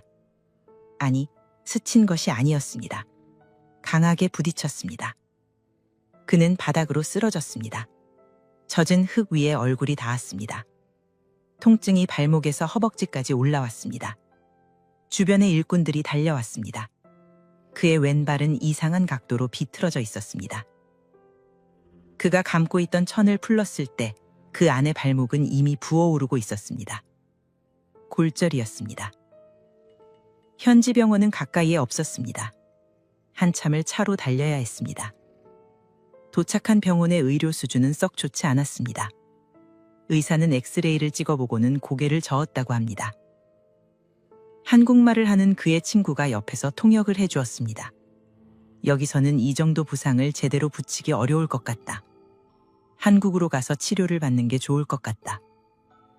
남자는 침대 끄트머리에 앉아 한참을 망설였습니다. 한국으로 간다. 그것은 그가 6년 동안 단 한 번도 해본 적 없는 생각이었습니다. 일부러라도 해본 적 없는 생각이었습니다. 그는 한국을 버리고 이곳으로 온 사람이었습니다. 법원이 무죄라고 했고 보험사가 8억 원을 주었지만 영영 돌아가지 않아야 한다는 것을 스스로 알고 있었습니다. 그러나 발목이 문제였습니다. 방치하면 다리를 완전히 못 쓰게 될 수도 있었고 남은 인생을 한쪽 다리를 절뚝거리며 살아야 할지도 모를 일이었습니다. 그의 머릿속에는 한 가지 확신이 자리 잡고 있었습니다. 한국에서는 모든 것이 이미 끝났다는 확신이었습니다. 그는 법원에서 무죄를 받은 사람이었습니다. 한 번 무죄가 확정되면 다시 재판할 수 없다. 그것은 그의 대형 로펌 변호사들이 몇 번이고 설명해준 원칙이었습니다. 보험금도 문제없이 받았습니다. 9년 전 그 사건에 대해 이제 와서 누군가 자신을 의심할 이유는 없었습니다. 모든 것이 잊혀졌을 것이다. 그렇게 그는 믿었습니다. 그는 자녀 둘에게 전화를 걸었습니다. 발목 치료를 위해 잠깐 한국에 다녀오겠다. 오래 걸리지 않을 것이다. 몇 주 안에 돌아올 것이다. 그가 모르는 일이 한 가지 있었습니다. 바로 그 시각 서울경찰청 전담팀에서 그의 한국 여권이 이미 말소된 상태라는 사실, 인터폴의 렉석 수배가 걸려 있다는 사실, 그의 이름 옆에 경고 플래그가 붙어 있어서 그가 한국공항의 입국심사대에 여권을 대는 순간 그 경고가 모니터에 뜨도록 되어 있다는 사실. 그는 그 어느 것도 알지 못한 채 항공권을 예매했습니다. 한국행 비행기표 한 장이 그의 손에 들어왔습니다. 출발 달자 2012년 9월 초, 도착지 인천국제공항. 그는 공항 카운터에서 여권을 내밀며 이것이 6년 만의 귀국이라는 사실에 대해서는 별다른 감정을 느끼지 않았다고 합니다. 잠깐 다녀올 뿐이었습니다. 치료받고 다시 돌아올 뿐이었습니다. 그렇게 믿고 있었습니다. 그의 비행기가 이륙했습니다. 같은 시각 서울의 전담팀 사무실이었습니다. 반장 앞에 한 통의 연락이 들어왔습니다.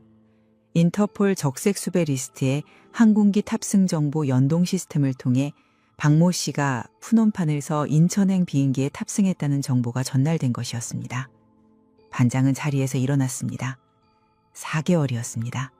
그가 이 남자를 기다린 시간, 그리고 공소시효 만료일까지 이제 남은 시간도 얼마 되지 않은 그 시점, 기적처럼 이 남자가 제 발로 비행기에 오른 것이었습니다. 부러진 발목, 그 발목 하나 때문이었습니다. 반장은 팀장에게 알렸습니다. 팀원들에게 지시를 내렸습니다.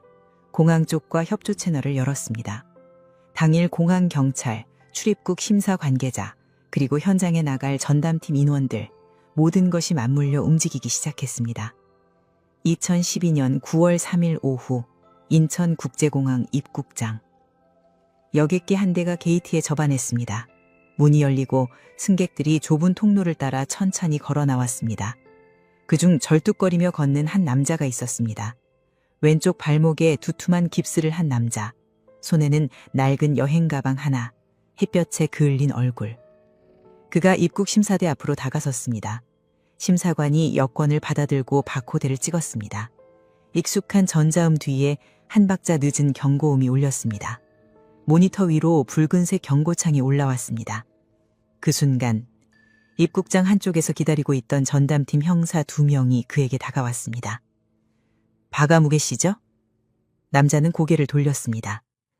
서울경찰청 장기미제 전담팀입니다. 같이 좀 가시죠.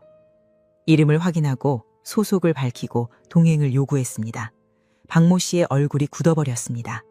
6년 만에 들어본 한국 경찰의 목소리였습니다. 수갑이 채워졌습니다. 9년 전 2003년의 가을이었습니다. 경기도 동두천의 사찰 앞마당 주차된 차 안에서 한 여자의 목에 거친 섬유질의 노끈이 감겼습니다. 그 여자는 그의 아내였습니다. 그때 그의 손목에는 아무것도 감기지 않았습니다. 그는 그 자리에 없었습니다. 법원은 그렇게 판단했습니다. 9년이 지나서야 그의 손목에 수갑이 채워졌습니다. 공항의 형광등 아래에서 박모 씨는 아무 말 없이 끌려갔습니다. 주변 승객들 몇몇이 그 장면을 힐끗거렸습니다. 그중 누구도 이 절뚝거리는 남자가 무슨 일로 수갑을 차고 있는지 알지 못했습니다. 호송 차량에 실리기 전 반장이 그에게 다가갔습니다. 반장은 박모 씨를 한참 쳐다보았습니다. 그리고 훗날 한 매체 인터뷰에서 이렇게 털어놓았습니다. 자기는 다 끝난 줄 알고 들어왔는데 공항에서 잡아다가 재판을 받게 해서 다 끝난 줄 알고 들어온 남자. 그는 자녀들에게 잠깐 다녀오겠다고 말하고 비행기를 탔습니다. 그러나 그는 다시 캄보디아로 돌아가지 못하게 됐습니다. 그의 자녀들은 아버지를 다시는 자유로운 모습으로 만나지 못하게 됐습니다. 호송차의 문이 닫혔습니다. 차는 인천공항 주차장을 빠져나와 서울 시내로 향했습니다. 차창 너머로 한국의 풍경이 스쳐 지나갔습니다. 6년 만에 밟은 땅이었습니다. 박모 씨는 고개를 돌리지 않았다고 합니다. 그저 앞만 바라보고 있었다고 합니다. 서울경찰청 조사실에서 박모 씨는 담담했습니다. 수사관들은 그에게 9년 전에 보험계약서 사본을 내놓았습니다. 피해자의 인터넷 주소록 출력본을 내놓았습니다. 설계사 3명의 진술 조서를 내놓았습니다. 내연녀의 녹취록을 내놓았습니다. 박모 씨는 서류를 훑어보았습니다. 그리고 고개를 저었습니다. 나는 모르는 일입니다. 9년 전과 똑같은 대답이었습니다. 그는 같은 입술로 같은 문장을 말하고 있었습니다. 그러나 이번에는 대답의 끝을 맺기도 전에 수사관이 다음 서류를 내놓았습니다. 그 다음, 또 그 다음. 서류는 계속 쌓여갔습니다. 그가 모르는 일이라고 말하기에는 너무 많은 것이 드러나 있었습니다. 검찰이 기소를 준비하고 있었습니다. 그런데 한 가지 걸림돌이 있었습니다. 살인교사에 대해서는 일사부재리 원칙 때문에 기소할 수 없었습니다. 검찰은 그를 사기 혐의로 구속 기소했습니다. 아내를 죽이도록 사주한 남자임을 수사팀도 검찰도 재판부도 이제 모두 짐작하고 있었습니다. 그러나 법의 이름으로 그 사실을 물을 수는 없었습니다. 그들이 물을 수 있는 것은 단 하나. 9년 전 내연녀를 아내로 위장해 보험사들로부터 8억 원을 받아낸 그 사기 행위뿐이었습니다. 박모 씨는 구속되었습니다. 수갑을 차고 구치소에 들어간 날 그는 아무에게도 아무 말을 하지 않았다고 합니다. 그러나 그의 머릿속에는 아마도 이 질문이 떠올랐을 것입니다. 살인교사로는 나를 처벌할 수 없다. 그렇다면 이 재판에서 나는 최대 얼마까지 형을 살게 될 것인가? 대한민국 사기죄의 법정형 상한은 징역 10년이었습니다. 그러나 그를 기다리고 있던 검찰은 그 상한을 넘어서는 구형을 준비하고 있었습니다. 2012년 12월 서울중앙지방법원의 한 재판정이었습니다. 재판정의 높은 천장 아래로 방청석이 꽉 차 있었습니다. 피해자 유가족들이 앞쪽 줄에 앉아 있었습니다. 그 뒤로 매체의 기자들, 방청 민원인들. 사건이 세간에 알려지면서 이날 결심 공판에는 평소보다 많은 사람들이 모여 있었습니다. 피고인석에는 박모 씨가 서 있었습니다. 그는 여전히 담담한 표정이었습니다. 수의 차림에 짧게 깎은 머리. 방청석을 등진 채 재판장을 바라보고 있었습니다. 그의 옆으로 조금 떨어진 피고인석에는 내연녀 김모 씨도 함께 서 있었습니다. 두 사람 사이의 거리는 채 2걸음도 되지 않았지만 서로 시선을 주고받지는 않았습니다. 검사 측 발언대에 한 검사가 마이크 앞으로 다가섰습니다. 검사는 잠시 재판정을 둘러보았습니다. 기록을 내려다보고 다시 고개를 들었습니다. 그의 입에서 구형 의견이 나오기 시작했습니다. 법의 제한안에서 검찰은 박모 씨에게 적용할 수 있는 죄목을 최대한으로 모았습니다. 사기, 그리고 위증. 위증이라는 죄목은 박모 씨 자신이 만들어준 것이었습니다. 여기에 한 가지 사건이 끼어들어 있습니다. 박모 씨가 2012년 말 기소된 이 재판의 진행 중에 그는 한 차례 증언대에 서야 할 일이 있었습니다. 행자승 김모 씨 사건이 다시 재심리되는 과정에서 박모 씨가 증인으로 출석을 한 것이었습니다. 그는 증언대 앞에서 선서를 하고 자기가 알고 있는 바를 진실대로 말하겠다고 맹세했습니다. 그러고는 이렇게 증언했습니다. 보험금은 내가 낸 것이 아니다. 부인이 매달 보험료를 납부했다. 이 한마디가 위증이었습니다. 그 보험은 피해자가 가입한 보험이 아니었습니다. 내연녀가 피해자를 사칭해 가입한 보험이었습니다. 매달 보험료를 납부한 사람은 박모 씨 자신이었습니다. 그가 이 재판정에서 한 번 더 거짓말을 한 것이었습니다.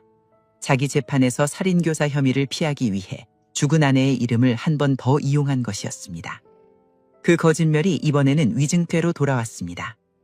검사는 사기와 위증 두 죄목에 대해 구형 의견을 밝히기 시작했습니다. 그리고 구형의 핵심 숫자가 나왔습니다. 징역 15년. 재판정 방청석에서 짧은 숨소리가 들렸습니다. 기자들의 고개가 들렸습니다. 사기죄의 법정형 상한은 10년이었습니다. 검찰이 법정형 상한을 넘어서는 15년을 구형한 것이었습니다. 사기 혐의에 위증까지 합쳐 병합한다 하더라도 이 정도의 구형은 극히 이례적인 것이었습니다. 그러나 이날 재판정에서 사람들의 머릿속에 오래 남은 것은 구형 형량의 숫자가 아니었습니다. 검사가 구형 의견을 밝힌 뒤 마지막으로 짧게 덧붙인 한 문장이었습니다. 피해자의 원혼이 있어 기소할 수 있었던 것이 아닌가 생각한다. 이제 사람의 힘으로 엄한 처벌을 내려야 한다. 방청석에서 누군가 고개를 숙였습니다. 피해자의 원혼. 법정에서 좀처럼 나오지 않는 표현이었습니다. 법률은 논리와 증거의 영역입니다. 그 법률을 집행하는 검사가 결심 공판의 마지막 자리에서 원혼이라는 단어를 꺼냈습니다. 9년 전 경기도 동두천의 사찰 안마랑 차 안에서 숨을 거둔 한 여자. 그리고 그 여자가 생전에 컴퓨터 앞에 혼자 앉아 한 글자씩 적어두었던 기록들. 이 두 가지가 없었다면 이 재판은 애초에 열리지도 않았을 것이라는 사실. 검사는 법률 용어로는 다 표현할 수 없는 그 진실을 원혼이라는 한 단어에 담아버린 것이었습니다. 박모 씨는 아무 반응을 보이지 않았다고 전해집니다. 2013년 2월 12일 1심 선고일이었습니다. 서울중앙지방법원 형사법정. 판사가 선고문을 낭독하기 시작했습니다. 피고인 박모 씨에게 적용된 혐의는 사기와 위증. 재판부의 판단은 다음과 같았습니다. 박모 씨에게 징역 7년 5개월, 내연녀 김모 씨에게 징역 2년 6개월. 검찰이 구형한 15년에는 미치지 못했지만 사기죄의 법정형 상한에 거의 육박하는 중형이었습니다. 그러나 이 선고문에서 사람들의 눈을 멈추게 한 것은 형량의 숫자가 아니었습니다. 판결문의 말미, 양형의 이유를 설명하는 부분에 재판부는 이렇게 적었습니다. 보험사들을 속인 것과 그 결과 발생 사이에 인과관계가 있다. 그 결과 발생. 이것이 무엇을 의미하는지 방청석의 모든 사람들이 알 수 있었습니다. 그 결과는 바로 피해자 조모 씨의 사망이었습니다. 재판부는 살인교사 혐의를 다룰 수는 없었습니다. 일사부재리 원칙에 묶여 있었습니다.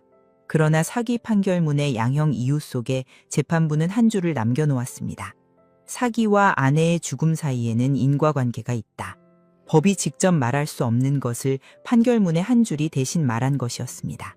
검찰은 형량이 구형에 미달한다는 이유로 항소했습니다. 박모 씨 측도 항소했습니다. 그러나 2심 재판부는 1심의 형량을 오히려 조금 낮춰 박모 씨에게 징역 7년을 선고했습니다. 박모 씨는 다시 대법원에 상고했습니다. 2014년 1월 대법원은 원심을 확정했습니다.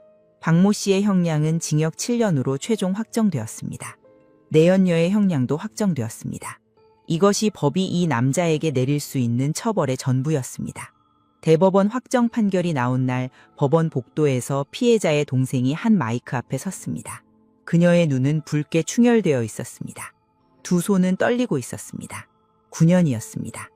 언니가 차 안에서 싸늘하게 발견된 그 가을로부터 그동안 그녀는 재판을 수도 없이 방청했고 남편이 무죄를 받는 것을 지켜봤고 남편이 8억 원을 가지고 캄보디아로 떠나는 것을 지켜봤고 남편이 9년 만에 다시 잡혀오는 것을 지켜봤습니다. 그리고 이날 징역 7년이라는 숫자를 듣고 있었습니다. 그녀는 입을 열었습니다. 말이 잘 나오지 않는 목소리였습니다. 사기로만 처벌될 수밖에 없다는 것이 답답하다고, 이전 사건을 다시 파헤칠 수 없다는 것이 억울하다고 그녀는 떨리는 목소리로 전했습니다. 그녀의 말끝이 흐려졌습니다. 뒷말은 목 안으로 삼켜졌습니다. 사기로만 처벌될 수밖에 없다. 이 짧은 한마디가 이 사건의 마지막에 남겨진 유족의 결론이었습니다. 언니는 살해당했다. 남편이 아내를 살해하도록 사주한 정황은 이제 모두가 알고 있다. 그러나 그 죄로는 이 남자를 다시 심판할 수 없다. 9년 전에 한 번 무죄가 난 그 사건은 영원히 닫힌 문이 되었다. 한편 같은 시각, 대한민국 어느 교도소에서는 행자승 김모 씨가 징역 15년 복역의 절반을 넘어서고 있었습니다. 그는 홀로 복역 중이었습니다. 박모 씨가 자신에게 해주었다는 그 모든 약속, 외국 도피, 큰 스님, 어느 것도 이루어지지 않았습니다. 그리고 이제 그 약속을 했던 사람은 같은 대한민국의 또 다른 교도소에서 징역 7년을 살게 된 것이었습니다. 한때 스승과 제자였던 두 남자, 한때 같은 사찰 한 지붕 아래 살았던 두 남자. 두 사람은 이제 각기 다른 감옥에서 각기 다른 형을 살고 있었습니다. 박모 씨가 사기로 7년을 받는 그 시각, 김모 씨는 살인으로 이미 15년째를 넘기고 있었습니다. 같은 사건, 다른 형량. 이 사건이 남긴 가장 깊은 아이러니였습니다. 대법원 확정 판결이 내려진 날 밤 전담팀 반장은 자기 방에서 창밖을 바라보고 있었다고 합니다. 그는 9년간 닫혀있던 한 사건을 다시 열었습니다. 부족한 자료 속에서 피해자의 인터넷 주소록 한 줄을 건져 올렸고 그 한 줄로 완전 범죄를 무너뜨렸습니다. 그러나 그 결과 그가 법정에 세운 남자에게 붙은 죄목은 사기였습니다. 살인이 아니었습니다. 그의 수첩에는 마지막 페이지에 한 줄이 적혀 있었다고 합니다. 한결문 말미에 재판부가 남긴 그 한 문장. 보험사들을 속인 것과 그 결과 발생 사이에 인과관계가 있다. 이 한 줄을 읽고 또 읽었을 것입니다.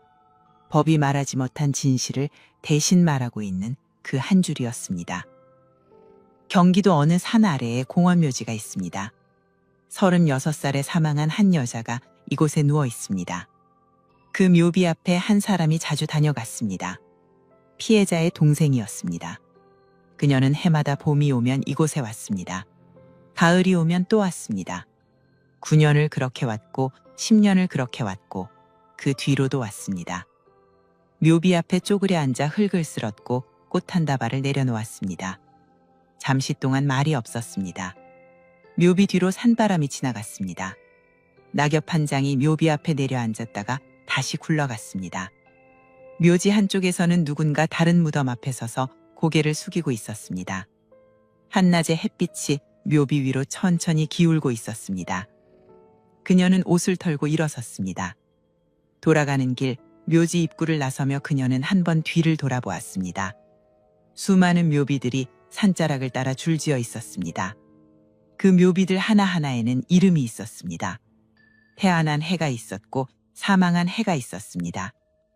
그러나 그 두 숫자 사이의 세월이 어떻게 채워졌는지, 그 이름이 어떤 목소리로 말하고 어떤 손으로 글씨를 썼는지는 묘비에 적혀 있지 않았습니다. 묘지를 나서는 그녀의 뒤에서 가을 햇빛이 낮게 기울고 있었습니다. 사건은 종결되었습니다. 그러나 남은 사람들의 삶은 종결되지 않았습니다. 이 사건은 한 가지 질문을 우리 앞에 남겨놓았습니다. 한 번 무죄로 닫힌 문을 새로운 진실이 드러나더라도 다시 열 수는 없는 것인가? 일사부재리라는 원칙은 억울한 피고인을 2번 재판받게 하지 않기 위해 존재합니다. 그러나 이 사건처럼 그 원칙 뒤에 진짜 범인이 숨어버릴 때 법은 어디까지 갈 수 있는 것인가? 그 답을 이 자리에서 낼 수는 없습니다. 그것은 법률가들의 자리에서, 입법부의 자리에서, 시민들의 공론의 자리에서 계속 논의되어야 할 문제일 것입니다. 다만 한 가지, 새벽에 목탁을 두드리며 살생하지 말라고 독경하던 입술이 밤이 되면 전혀 다른 말을 속삭이는 입술이 될 수 있다는 것.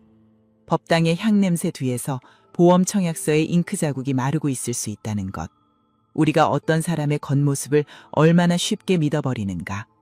그리고 그 믿음이 얼마나 깊이 이용당할 수 있는가.